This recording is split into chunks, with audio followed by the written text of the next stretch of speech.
Speaking in the House of Representatives Tuesday, Finance Minister Dr. Nigel Clark said that the money is to be spent only if necessary. In this $7 billion COVID-19 contingency, Mr. Speaker, we are prepared to consider other health, social protection, security, economic, or other temporary cash flow relief expenditure that may be useful to contain the health and economic impact of the COVID virus, should conditions deteriorate that necessitates a broader response.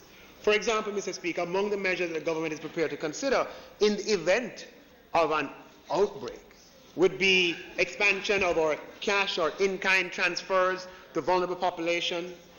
If we need to have quarantining in specific areas or specific industries, potentially temporary wage subsidies to targeted groups who may need self-quarantine, deployment of extra security personnel in the event of an outbreak that requires everybody to stay in. This is a contingency that we have created this fiscal space for. But this is not a commitment to spend $7 billion. It is contingent upon having good reason to spend $7 billion, Mr. Speaker. Dr. Clark said expenditure from the contingency fund would have to be taken to Parliament for approval. Meanwhile, he said $2 billion has been advanced to the Health Ministry from the upcoming budget for the coronavirus response.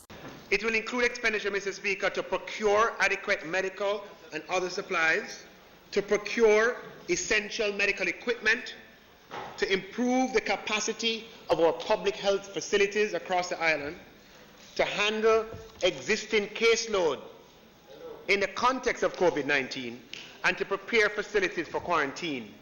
And, Mr. Speaker, to provide basic services for persons who may need to be quarantined and the training of medical staff and for other goods and services. Carrie Simpson, Frontline News.